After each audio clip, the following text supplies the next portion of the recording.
Ahora mismo hay 3, 4 empresas que controlan, que tienen el 70% de los datos de personas, de estados, de ejércitos. Todo algoritmo habla con una conciencia, la pregunta es la de quién. Recientemente un alto mando de la OTAN ha advertido de la dependencia precisamente de Europa de Palantir. Si tú a una máquina le dices, ayúdame a ganar la guerra, y en lo posible vamos a respetar los derechos humanos, cuando deje de ser posible respetar los derechos humanos para ganar la guerra, dejará de respetarlos. ¿Se están utilizando actualmente armas autónomas?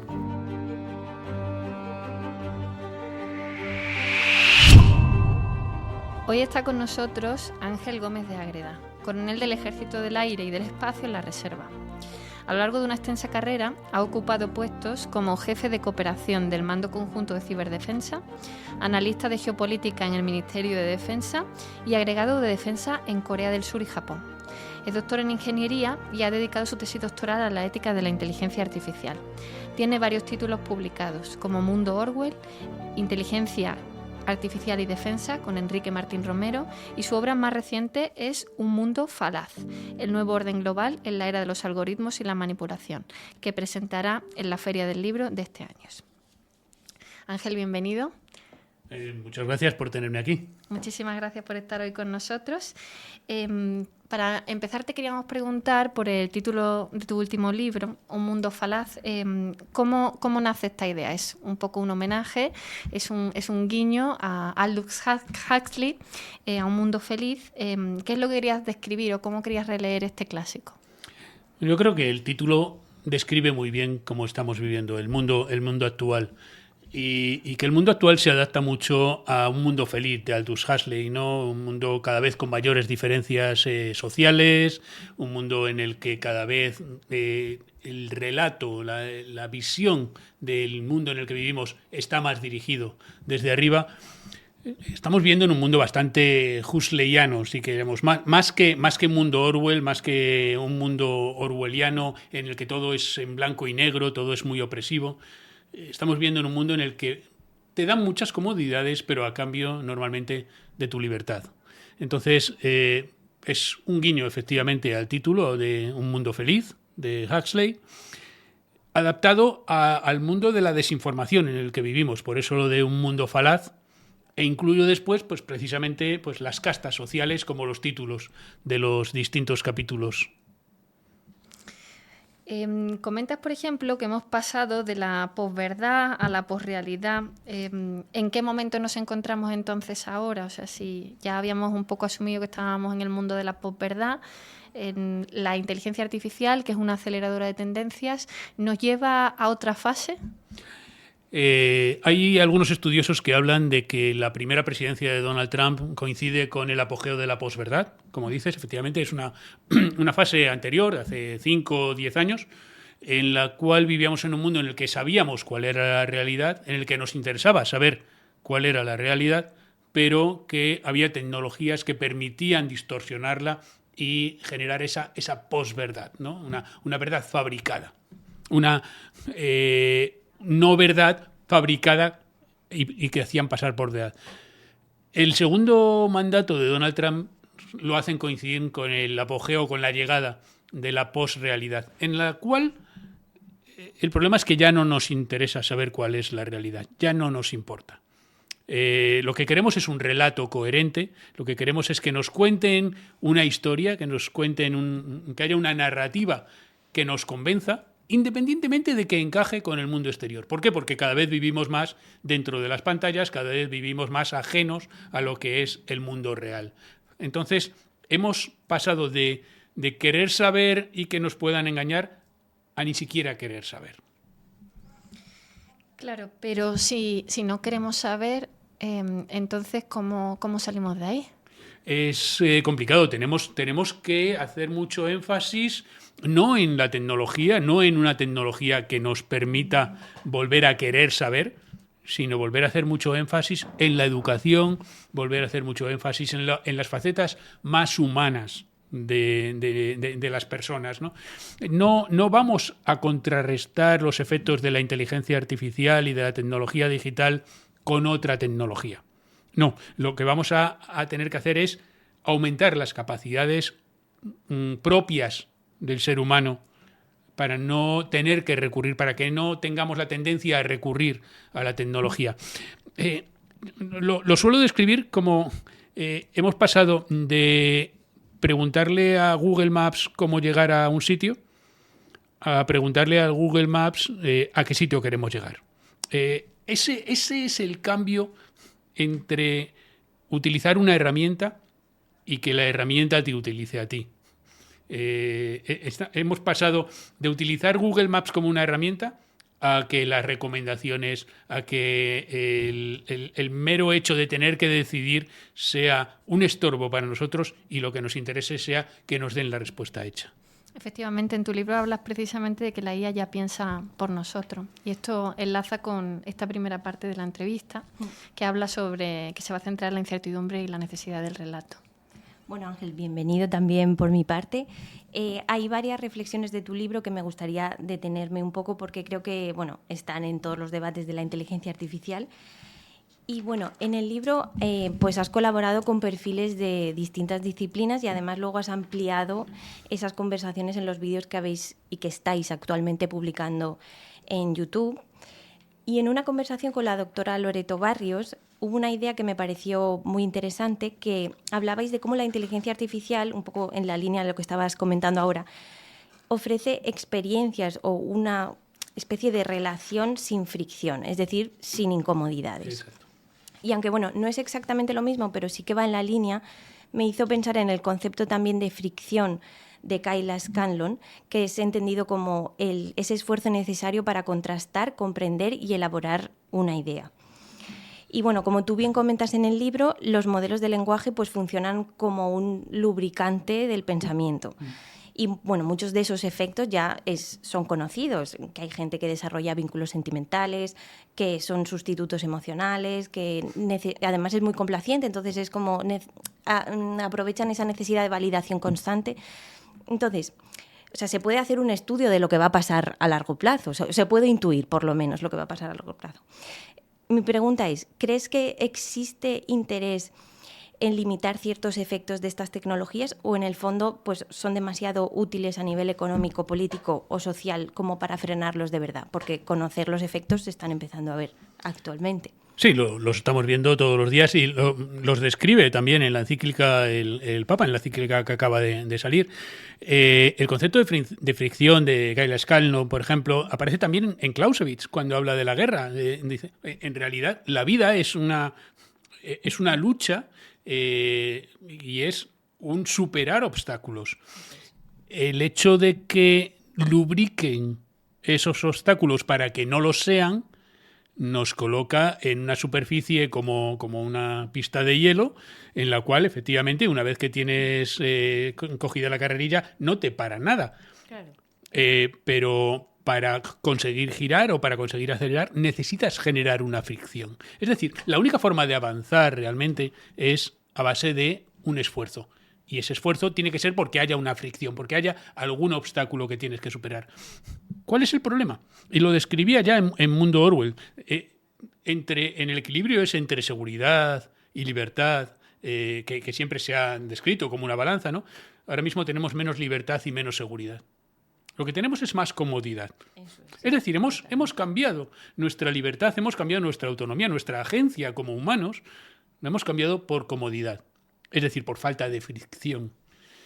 Si no hay diferencia de potencial, si no hay diferencia de potencial, no hay energía, salvo que des pedales. Es decir, o creas desigualdades o te toca hacer un esfuerzo.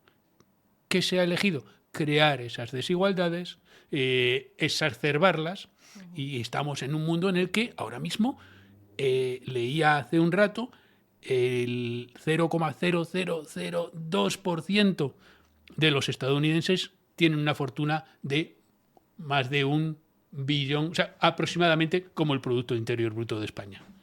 Wow. Y estamos hablando de una 2/10 de la población. Es decir, se ha concentrado mucho la riqueza y por lo tanto se han generado muchas desigualdades. ¿Qué está pasando con la industria? Sobre todo con la industria digital. Estamos ahora viendo empresas Nvidia. Nvidia valía, su valor bursátil era el valor del Producto Interior Bruto de Francia, España y Portugal el año pasado. Esto han dejado de ser empresas manejables, han dejado de ser empresas subordinadas a los estados. Con lo cual, estamos cambiando, esa falta de fricción nos cambia la forma entera de entender el mundo. Es que es lo que intento describir. Más allá de los efectos psicológicos, de los efectos de los que hablaba con la doctora Barrios en el podcast y de los que habla ella en su colaboración, más allá de los efectos personales, hay unos efectos sociales también que son muy importantes. Si me permites, el libro cuenta con 16 colaboraciones, efectivamente, como decías, de 16 grandísimas personalidades. De todos los ámbitos, hay filósofos, hay psicólogos, hay diplomáticos, hay militares, hay periodistas, hay un poco de todo, hay economistas y además de todos los ámbitos políticos. Lo que pretende el libro no es dar soluciones, es plantear muchas preguntas, que me parece que es lo realmente complicado, lo cual lo puede hacer incómodo.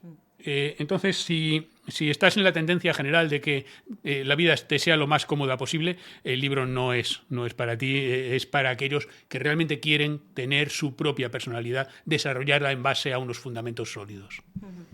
Sí, la verdad es que estoy muy de acuerdo con lo que dices de mirar la IA con los 16 colaboradores que has dicho, un poco desde muchos prismas.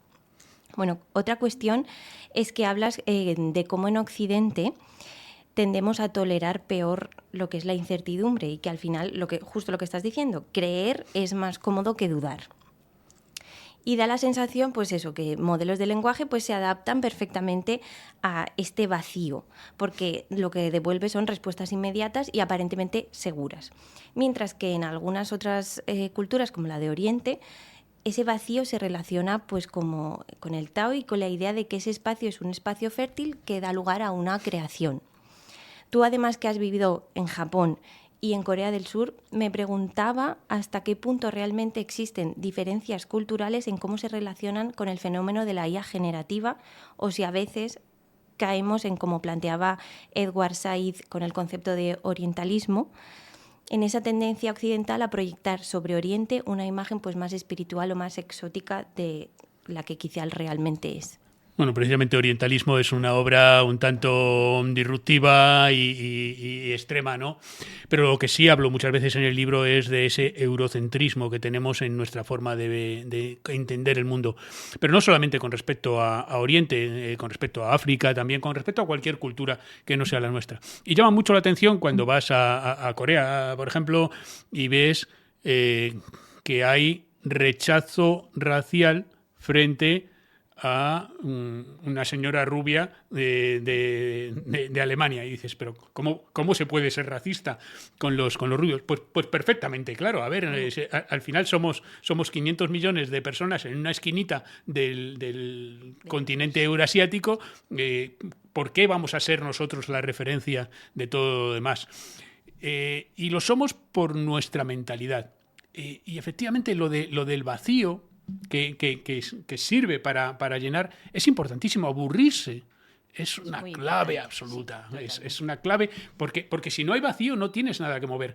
Y de hecho, a mí esto me recuerda, no sé, la máxima que tenía Miguel de Unamuno, ¿no? Prefiero la verdad que la paz. Es decir, la recoge en tu libro. También está en el libro, efectivamente, está escrita en la fachada de la casa del rector de la Universidad de Salamanca, justo al lado de la rana de la fachada de la universidad. Y lo dice porque la paz, en realidad, es decir, el estatismo, cuando ya no hay dónde moverse, cuando no tienes necesidad de moverte, te quedas parado y lo que no evoluciona, lo que no se mueve, acaba muriendo. Entonces, tiene que haber, lo que decíamos antes, esa dinámica, esa dialéctica, ¿no? Y eso lo entienden muy bien en otras culturas. En África son capaces, o en Asia, son capaces de colocarse en cuclillas en esa postura que los europeos somos incapaces de adoptar y pasarse así horas con la idea de que mientras no estén haciendo nada, no está pasando el tiempo. No están perdiendo el tiempo porque no están haciendo nada improductivo. No están, ni productivo tampoco, pero no están haciendo nada. Entonces es como si el tiempo no pasase. Pero generan ese vacío y esa paz interior que les permite avanzar como personas. Eso en Occidente lo hemos perdido. ¿Cuánta gente, ahora mismo ya ni en Occidente ni en Oriente, es capaz de sentarse en el metro o quedarse de pie la mayor parte de las veces y según entra no sacar el teléfono móvil para comprobar qué es lo que ha pasado o para empezar a ver vídeos o cualquier cosa? Somos incapaces de generar ese vacío. Sí, de estar, ¿no? De simplemente estar. De simplemente estar, Eso efectivamente. es. De simplemente estar.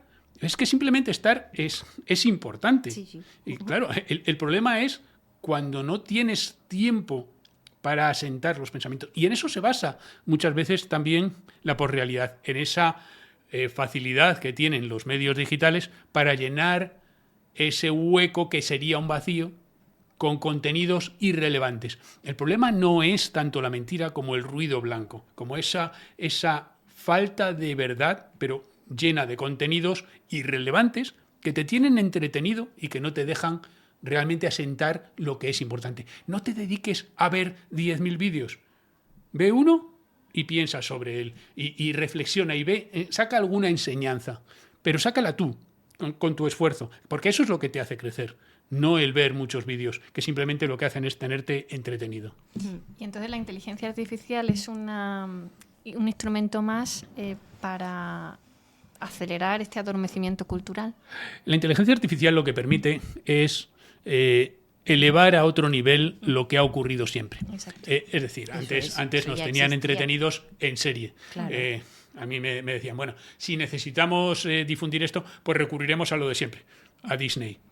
Pues ya está. Pues, y Disney tenía, mi generación, crecimos con los valores de las películas clásicas de Disney. Y todo lo que pensábamos sobre el mundo, o muchas cosas de las que pensábamos del mundo, de valores, estaban anclados en una narrativa que nos había venido dada para todos. ¿Qué es lo que te permite la inteligencia artificial? Personalizar para cada uno de nosotros, en función de los muchísimos datos, de eso sabes mucho más que yo, que tienen de nosotros, Claro. personalizar ese mensaje. De tal manera que es muchísimo más eficiente. Es que ahora mismo hay 3, 4 empresas que controlan, que tienen el 70% de los datos de personas, de estados, de ejércitos. Con esa información y con la capacidad de cómputo que tienen ya para sacar conclusiones de esos datos, somos absolutamente transparentes para ellos. Si no hay fricción, si no hay donde esconderse, si no hay nada que ocultar, eres una marioneta. Y eso es en lo que nos están convirtiendo. Por eso es importante pues, cortar los hilos y hacer el esfuerzo de mover nosotros el brazo en lugar de que sea el hilo de la marioneta el que nos mueva. En una parte de tu libro, cuando hablas de riesgos y amenazas, transcribes parte del discurso de Geoffrey Hinton, uno de los llamados padrinos de la inteligencia artificial tras recibir el Nobel. Y me llamó mucho la atención que una de las personas que más ha contribuido al desarrollo de esta tecnología esté alertando precisamente sobre la posibilidad de perder el control sobre sistemas cada vez más autónomos.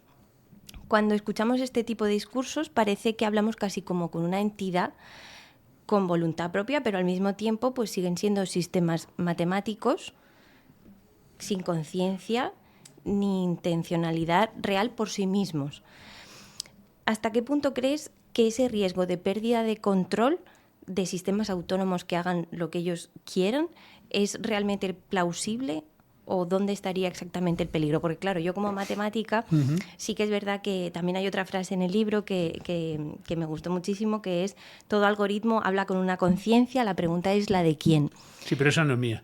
Ya, pero está puesta en, Sí. en una de los inicios. Claro, a mí cuando hablan de que están perdiendo, de que puede haber de que ellos tomen el control, no me gusta que hablen como que la máquina sea la responsable de tomar ese control, cuando eso no es así. Efectivamente, eso es mentira. Me parece que la última frase del libro dice: no me preocupa una inteligencia artificial 1000 veces más inteligente que un ser humano sino un ser humano estúpido manejándola. El peligro no está en la máquina, está en la capacidad del que maneja la máquina para alterar tu forma de pensar.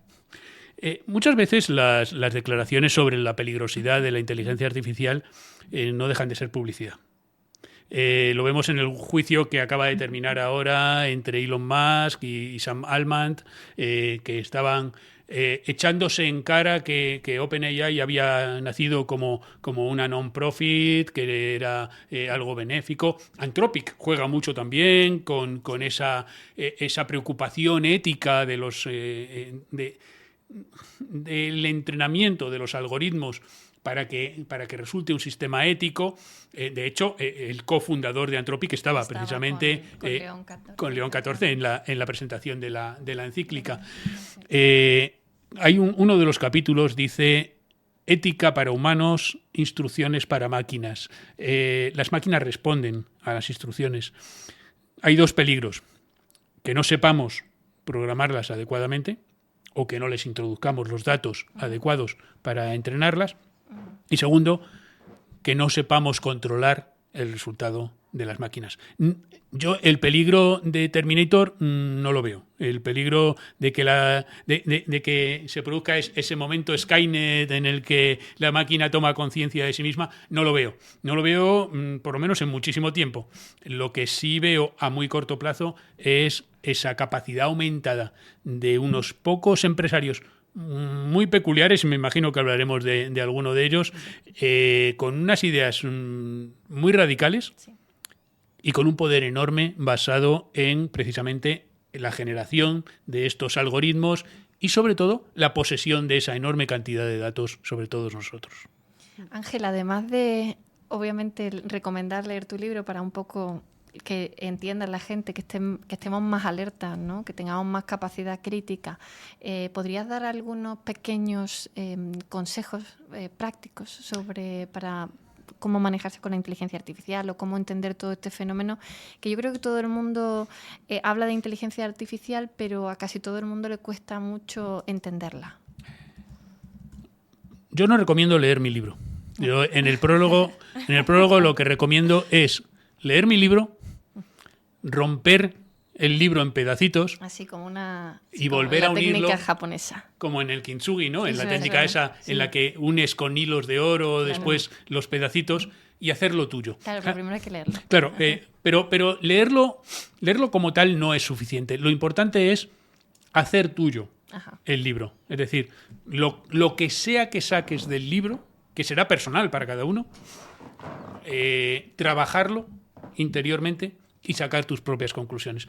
Porque sería contradictorio con lo que estoy diciendo en el libro pensar que yo aquí te estoy dando la solución a tus problemas. No, la solución a tus problemas la tienes que sacar tú. Yo lo que te puedo estar dando a lo mejor es una posibilidad de ver cuál es el problema, alguna pista de cómo resolverlo. Y la pista, que es la segunda parte de tu pregunta, sería: utiliza la inteligencia artificial como herramienta. No le pidas a la inteligencia artificial que haga tu trabajo. No le pidas que te elabore un discurso. Dile, ¿qué puntos crees que sería relevante tocar en un discurso que contuviese o que vaya dirigido a este público? Coge esos puntos, coge los puntos que te dé otra, coge tus propias ideas y elabora tú el discurso. Que luego te ayude a estructurarlo, sí, pero como herramienta, pero que el esfuerzo tuyo siga estando ahí. No lo utilices para evitar el esfuerzo, sino para apoyar tu esfuerzo. Es una amplificación de... Efectivamente. Es que entendemos, ¿no? Sí. Yo lo veo al final como el que tiene un profesor, ¿no? Que sí, tienes el profesor en casa, ¿no? A lo mejor, y te puede hacer los deberes o te puede servir para que tú entiendas mejor cómo hacer tú los deberes, ¿no? Claro. O cómo... Pero no lo tomes como un tutor. Tú eres el tutor, en todo caso. No puede estar dirigiendo tu trabajo. No, claro. Tú tienes que decirle, yo quiero que me apoyes en encontrar esta parte de mi trabajo para unirla. Para un diálogo socrático, le llamo yo, un poco que planteas preguntas y te ayuda a afinar cosas, ¿no? Pensando que no es un diálogo entre iguales.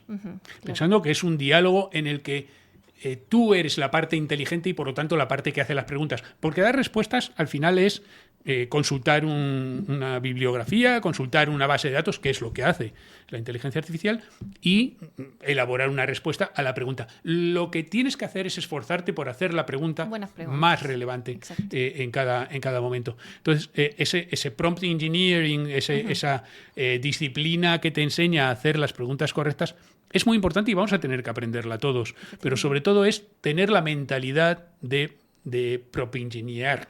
Sí. ¿No? De ser el que hace preguntas inteligentes a una máquina que simplemente lo que hace es facilitarte el acceso a muchísimos datos que tú tardarías mucho en encontrar. Claro. Ángel, ¿y el uso de los datos personales con las herramientas de inteligencia artificial? Es tremendamente peligroso.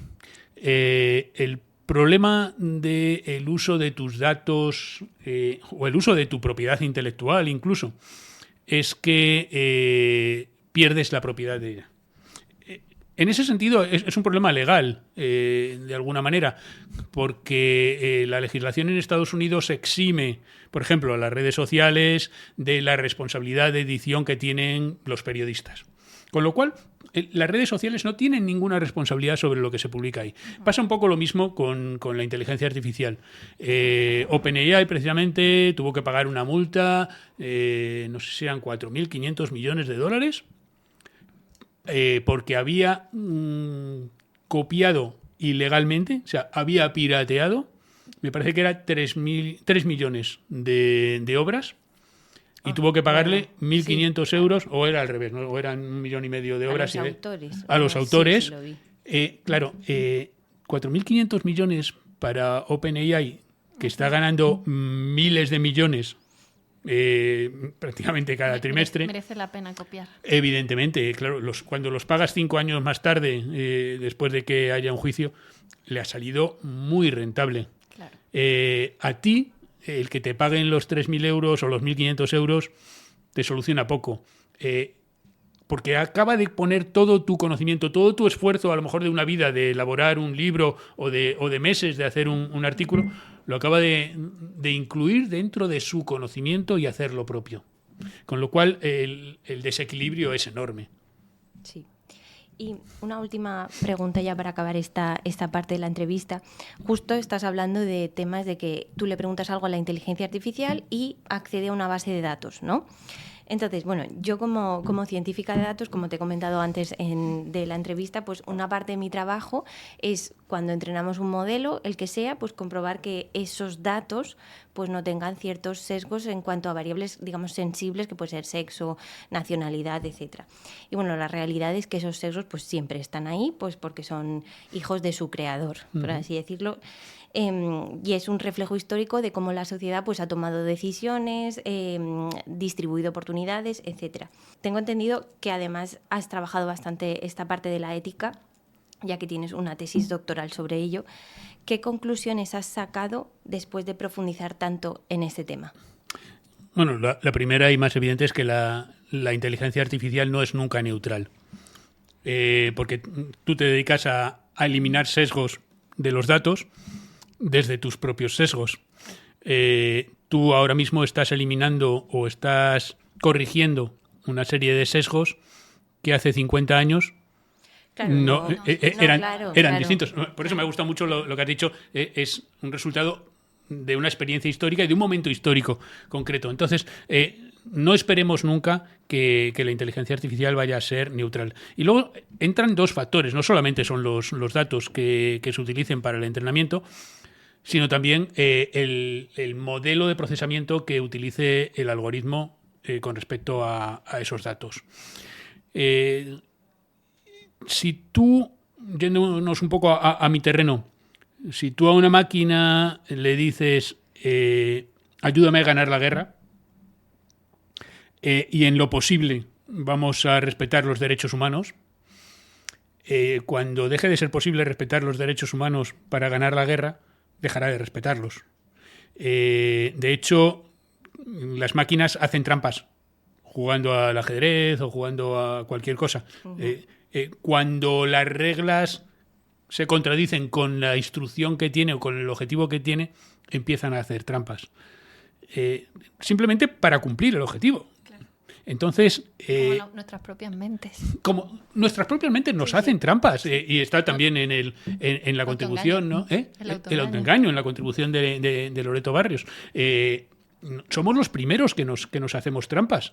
Y es curioso porque hemos intentado replicar nuestra mente en una inteligencia artificial, con lo cual estamos introduciendo sobre nuestros propios sesgos, estamos introduciendo las imperfecciones propias de cualquier creación humana que, pues, lógicamente, pues no lo vamos a hacer al 100% perfecto. Creo que no vamos a eliminar nunca los sesgos. No del todo. Sería malo eliminar los sesgos. También quién decide qué es eliminar los sesgos, ¿no? Claro, ¿quién y cuándo? Porque efectivamente claro. cambia radicalmente. Ahora mismo los sesgos que estás eliminando en Europa, en Estados Unidos se consideran woke. Ya, por ejemplo. Claro. Entonces, ¿quién, cuándo y dónde los elimina? Porque va a cambiar mucho. Y además tampoco nos interesa eliminar los sesgos. A ver, escribí un artículo, por ejemplo, que se titulaba Máquinas imperfectas. Yo no quiero ser perfecto. Entre otras cosas porque, volvemos a Unamuno, ¿no? Si fuera perfecto, ¿cuál es el siguiente paso que tengo que dar? Ya se ha acabado la evolución. Al día siguiente me muero. Me muero por falta de evolución. Con lo cual, de lo que se trata es de esa dinámica de un paso adelante y un paso atrás, de ir buscando tu camino en cada momento, mucho más que de conseguir la perfección, mucho más que de acabar con los sesgos. Se trata de que los sesgos que tenga la máquina se correspondan con aquello que tú quieres, con aquello que tú sientes, que te apoye para ser más tú. Claro. Y no para privarte de ser tú. Pero es cierto que pues a nivel sociedad, por ejemplo, yo hice un ejercicio hace un par de meses que era ponme una persona que limpie. Sí. Y aparecía pues una chica que limpia.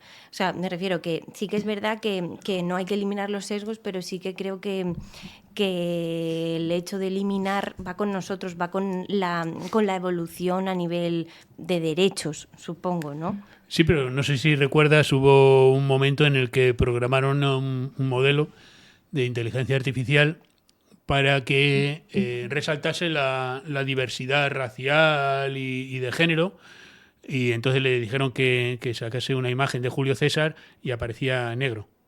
Dices, las series de ciencia ficción hacen lo mismo. Claro, dices, a ver, una cosa es que no introduzcas sesgos exagerados y otra cosa es que no reflejes la realidad. Claro, sí, eso es cierto. Pero bueno, ya como último comentario, pues creo que una de las de lo que quieres transmitir en tu libro también es que la sociedad sepa que no hay una neutralidad tecnológica.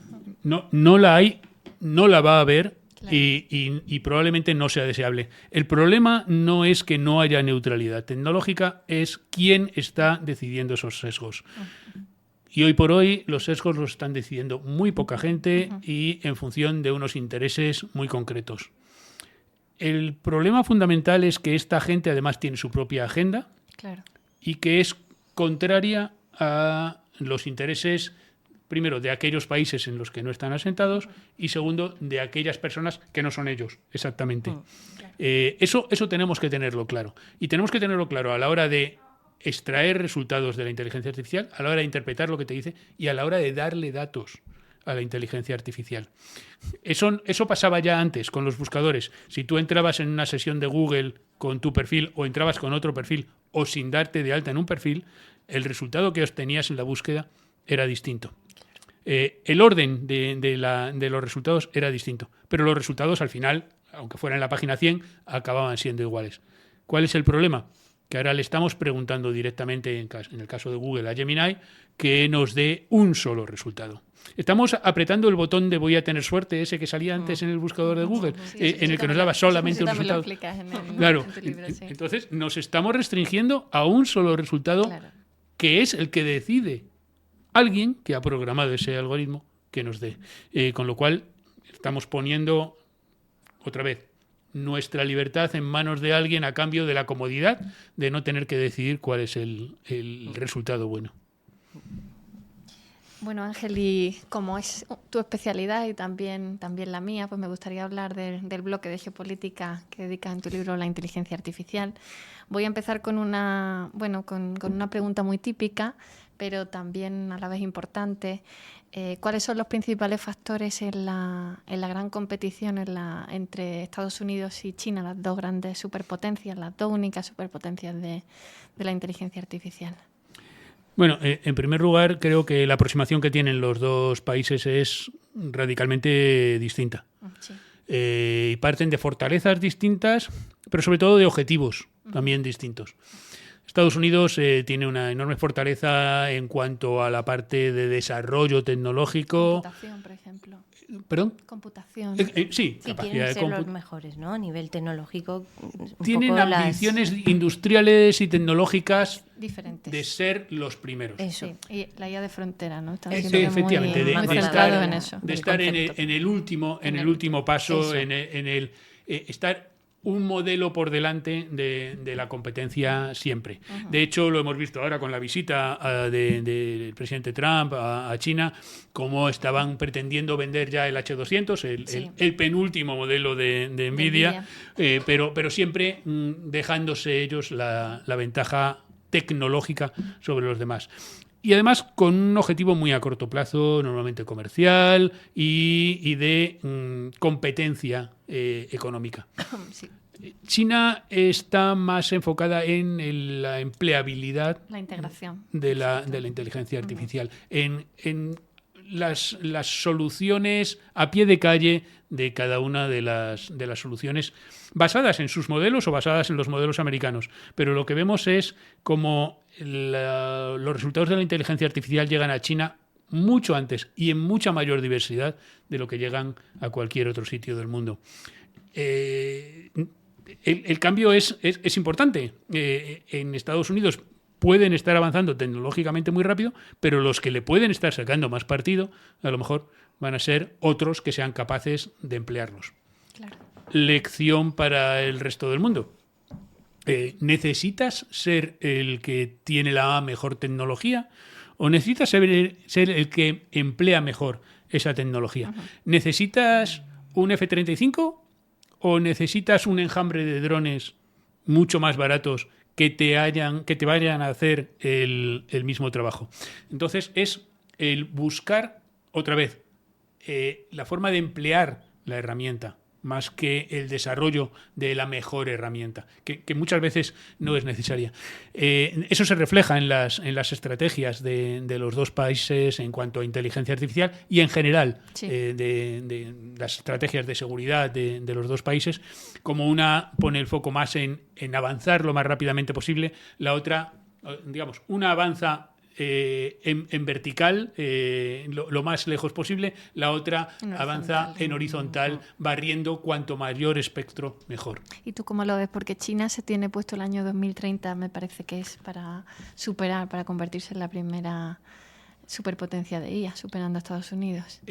China le gusta mucho lo de ponerse fechas concretas, 2021 el centenario del partido, 2035 para ese estadio intermedio, 2049 para ser la potencia, digamos, para alcanzar un estado, digamos, de superpotencia, sobre todo a nivel interno. Uh-huh. China no mira tanto hacia afuera como hacia adentro. Una pregunta muy recurrente estos días. ¿Y puede afectar lo de Oriente Medio a el momento en el que China invada Taiwán? Mi respuesta está muy clara, ¿no?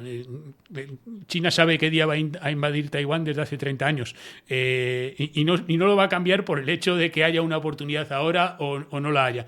O sea, China tiene una hoja de ruta marcada. A ver, no sabe cuándo va a invadir Taiwán ni si lo va a invadir, pero vamos, tiene muy claros sus objetivos y los plazos en los que va a hacer. Normalmente se adelanta a los plazos. Uh-huh. China ahora mismo está desarrollando semiconductores, está desarrollando... Sí. Habla, por ejemplo, para 2030, precisamente, habla de conseguir una capacidad en semiconductores equivalente a 1,4 nanómetros en su desarrollo propio, el de Huawei, que es pues más avanzado de lo que tiene ahora mismo los que está desarrollando TSMC en Taiwán. En Taiwán, sí.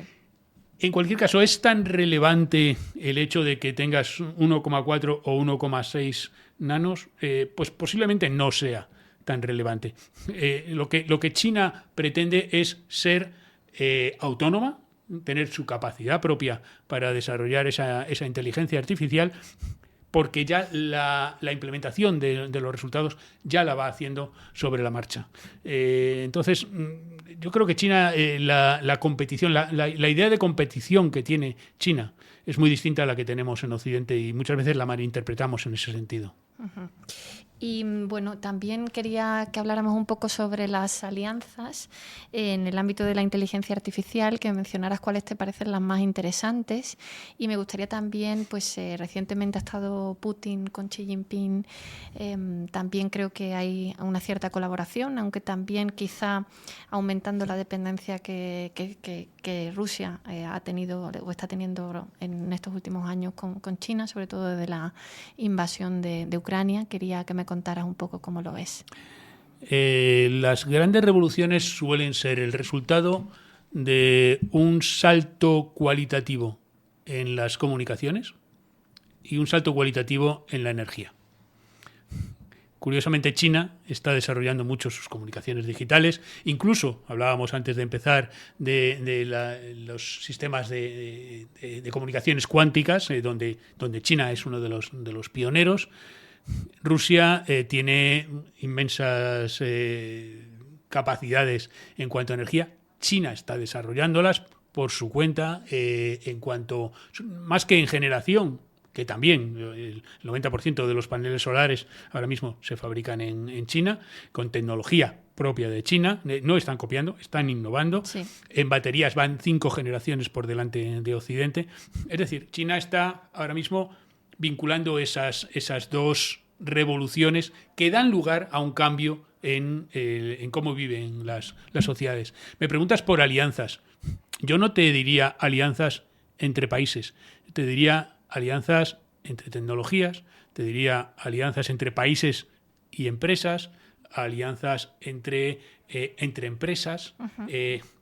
Muy relevante, por ejemplo, las inversiones cruzadas que se están produciendo ahora dentro de Estados Unidos entre las empresas de datos, las empresas de inteligencia artificial, las empresas de computación, las empresas de energía, las disrupciones que ocasiona eso en el mercado y en las finanzas en Estados Unidos. Entonces yo creo que las alianzas hay que entenderlas más como sistémicas, como algo que afecte a la forma en la que va a ser el mundo, mucho más que alianzas formales entre países. Sobre todo porque vamos hacia un mundo sin alianzas y vamos hacia un mundo en el que el multilateralismo y las decisiones multilaterales, las decisiones en un seno como Naciones Unidas, está siendo sustituido por el minilateralismo, por alianzas muy concretas para un objetivo específico y que después se rompen. Los BRICS. Pues los BRICS tienen muy claro que lo que quieren es evitar el hegemonismo estadounidense, por ejemplo. Pero para otras muchas cosas, pues evidentemente China e India tienen sus disputas, todos los países tienen sus disputas entre sí, pero para determinados objetivos se unen. El Quad, en el que está Japón, Estados Unidos, Australia e India, nace del tsunami famoso de Indonesia en las Navidades de 2004 y se mantiene en estado larvante hasta que llega a desarrollarse para un fin específico el nacido de la doctrina de Shinzo Abe, ¿no? Del Indo-Pacífico libre y abierto, ¿no? Sí. Entonces, pero solamente sirve a esa función concreta. Con lo cual las alianzas ya no van a ser esos bloques que teníamos durante la Guerra Fría, sino que van a ser mucho más, tipo Kahneman, ¿no? mucho más líquidas, mucho más fluidas. Pues, y ahora también quería hablar de algunas cuestiones de actualidad. Ayer estuviste con Alfa y Omega para hablar sobre la encíclica de su santidad, del Papa León XIV, y quería un poco que a lo mejor en un sentido crítico me dieras tu visión.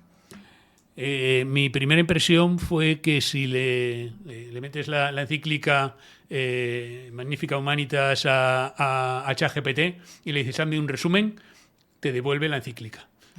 No le sobra ni una coma. Está realmente muy bien escrita. No he tenido tiempo de leerla entera. La parte que he leído va exactamente al grano, es muy concreta, toca todos los temas. Toca todos los temas, yo también lo pienso. Además es que necesita tocarlos. Me preguntaban ayer, bueno, ¿tiene que estar la guerra justa? ¿Tiene que estar la parte militar? Yo creo que sí, sobre todo en el momento en que estamos. Es que es fundamental, porque claro, en el momento que te dejas fuera una parte de la realidad, estás distorsionando el resto, pierde apoyos, ¿no? Ahora todo está relacionado entre sí, y si lo que quieres es llegar a la verdad, tienes que verlo desde todos los puntos de vista. Una de las grandes ventajas de haber vivido en Corea, en Japón, de vivir ahora en Qatar, de haber vivido en Estados Unidos, es que yo tengo de alguna manera un ojo en Europa y otro en Asia y otro en América, y tengo una visión en 3D, tengo suficiente separación entre los ojos para tener una visión estereoscópica y ver en 3 dimensiones. Mientras que lo que hablábamos antes del eurocentrismo, ¿no? Si solamente tienes el punto de vista europeo, acabas viendo en 2 dimensiones y muchas veces no se parece en nada a la realidad a la que hay detrás. Yo creo que la encíclica hay que leerla muy despacio.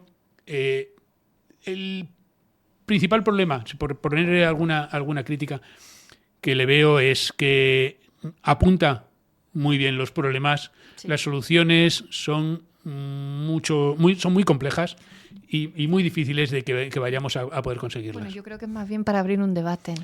Sí, que era muy necesario. De alguna manera, la encíclica en la que se basa, la Rerum Novarum, por ejemplo, tampoco solucionaba los problemas, sino que los ponía sobre la mesa.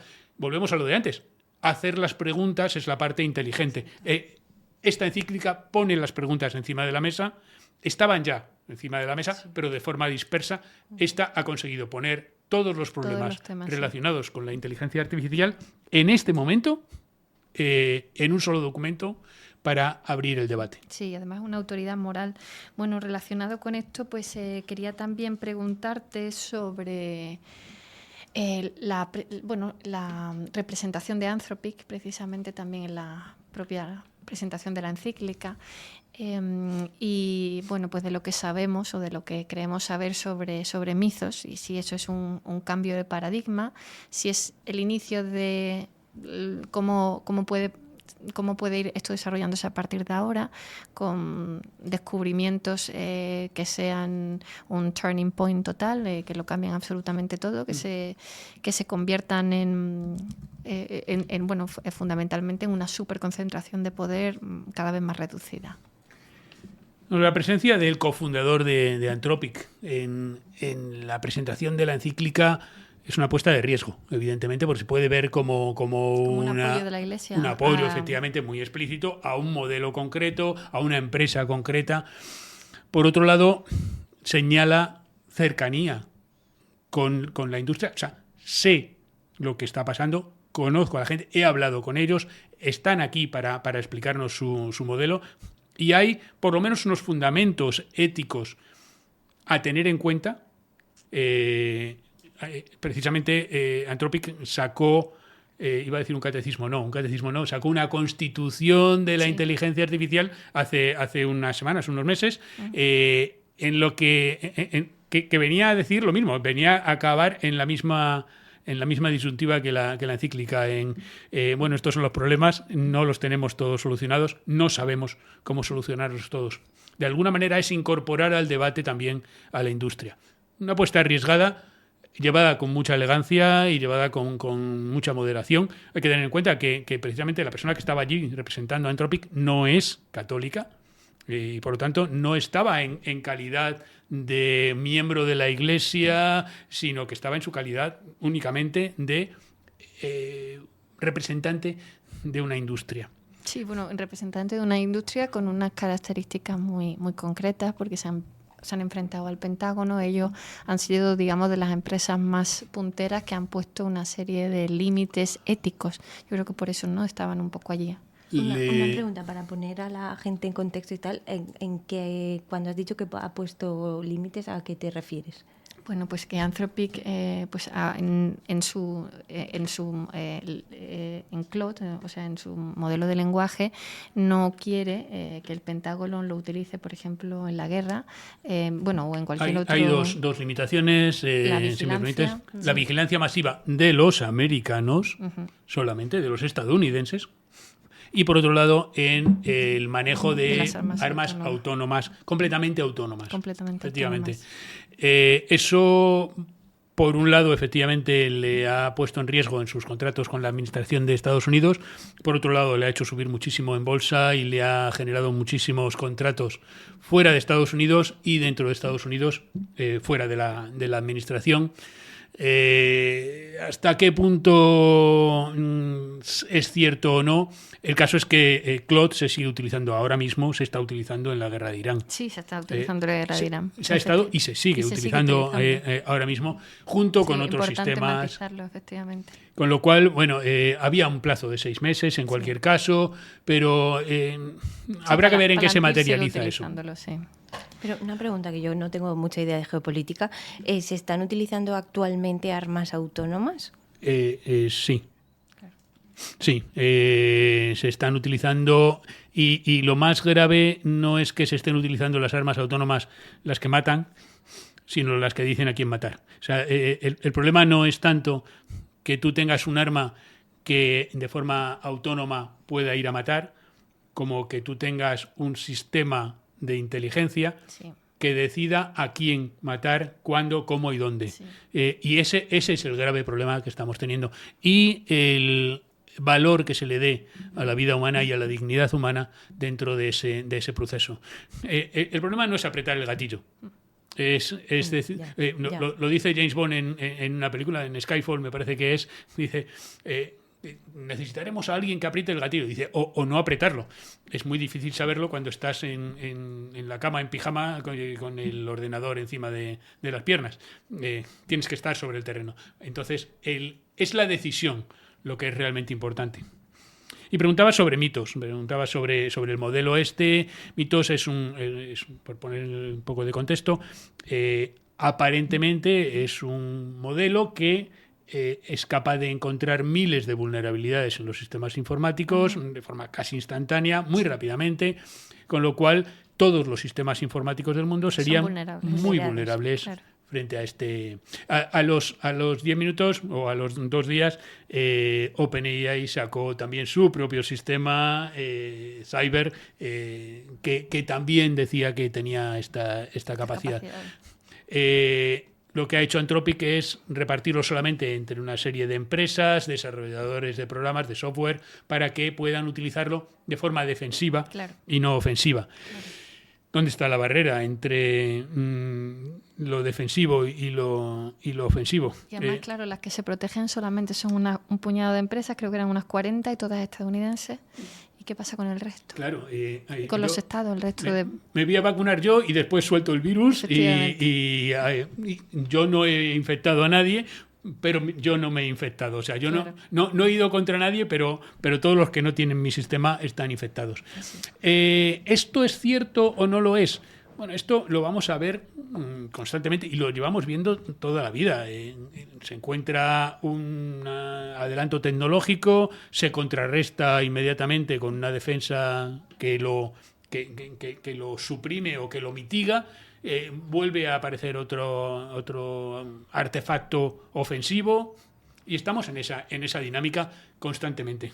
El problema ahora mismo es que ya no estamos hablando de lanzas y escudos, ya no estamos hablando del bronce contra el hierro, estamos hablando de sistemas que van más allá de las capacidades humanas en cuanto a la toma de decisiones.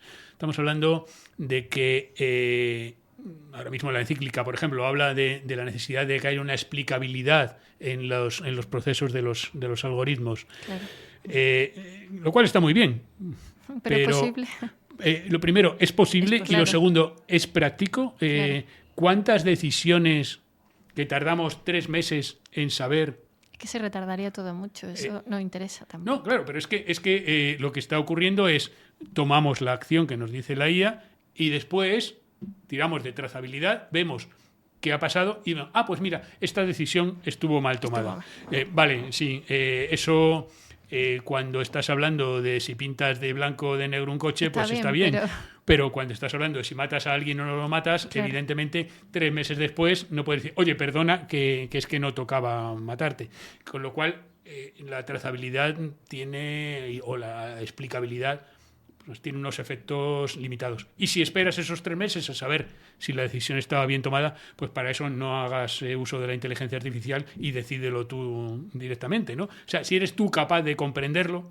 O antes de sacar un modelo e implantarlo en algún eso sitio justo lo que se puede... ha hecho Anthropic, frenarlo, ¿no? O sea... Claro, y lo que pretendía hacer Estados Unidos, que ha dado marcha atrás, que decía que los modelos nuevos que surgieran, que la administración iba a auditarlos antes de... Claro, pero eso es como lo pruebo yo primero a ver si están... para yo protegerme, si luego ya, si son muy muy buenos ya me los quedo y luego si no... Y luego además, claro, eso en la sociedad americana encaja fatal. Que se elimine la libertad de mercado, se limite en cuanto a plazos, encaja fatal. Claro. Entonces, el problema de que nos encontramos ahora mismo es que los países que están avanzando más rápidamente son aquellos que tienen o mayor libertad para las empresas para hacerlo con muy pocas restricciones. Como Estados Unidos. Como, por ejemplo, lo has dicho tú, no yo, o aquellos en los que los intereses del Estado y de las empresas están muy alineados, que también como sería... el caso de China. Como es el caso ahora de China, pero crecientemente también de Estados Unidos, ¿no? Sí. Entonces, aquellos países en los que se pretende avanzar al ritmo que sea comprensible para la inteligencia humana, lógicamente nos vamos quedando atrás hasta cierto punto. El equilibrio entre la protección de tus valores y la protección de tus intereses es muy delicado. Normalmente tienes que ceder una parte de valores o una parte de intereses. Si el otro cede menos intereses, posiblemente va a coger suficiente fuerza como para privarte de tus intereses y seguramente de tus valores inmediatamente. Dicho lo cual, no me creo la carrera hacia la inteligencia artificial general, no me creo la solución última. La superinteligencia. La superinteligencia. No me lo creo, porque cuando sea 1000 veces más inteligente que un ser humano, pues se podrá ser 10.000 veces más inteligente. Con lo cual, esto es, al fin y al cabo, una operación de marketing para que inviertas en un determinado modelo, en una carrera que no tiene fin. Que no tiene fin, claro. Bueno, y se nos van a quedar muchas preguntas, pero ya para ir terminando te quería brevemente, que no puedo dejar de hacer referencia al manifiesto de Palantir, un poco a la figura que hay detrás. Antes hablabas de una agenda, ¿no? Quería que me explicaras un poco qué hay detrás de esta agenda de un gigante tan importante como Palantir. Recientemente un alto mando de la OTAN ha advertido de la dependencia precisamente de Europa de Palantir, de la tecnología de Palantir. ¿Nos puedes un poco contar qué sería esta agenda y cómo ves a este tipo de figuras? Palantir es el sueño de cualquier dictador, es el sueño o de cualquier organización que quiera hacer las cosas de la manera más eficiente posible. Es una máquina capaz de agregar todos los datos disponibles o los más relevantes y de extraer conclusiones en tiempo real. Se está utilizando en la guerra y se está utilizando también en la generación del relato. Es tan potente, sobre todo porque actúa sobre datos y sobre el ADN, de alguna manera, digital de las personas. Es decir, es capaz de controlar lo que pensamos. Detrás de esta empresa hay 2 personajes tremendamente interesantes, Peter Thiel y Alex Karp. Sí. Hay alguno más que también es muy interesante. Filósofos, curiosamente, con una tremenda formación.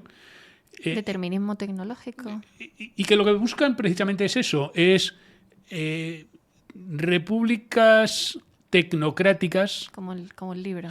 Oligárquicas. Volvemos a esas distopías que creíamos que eran imposibles y que ahora se están reclamando. Se está reclamando el gobierno de los mejores, de los más dotados tecnológicamente, la separación clara de poderes, un mundo falaz.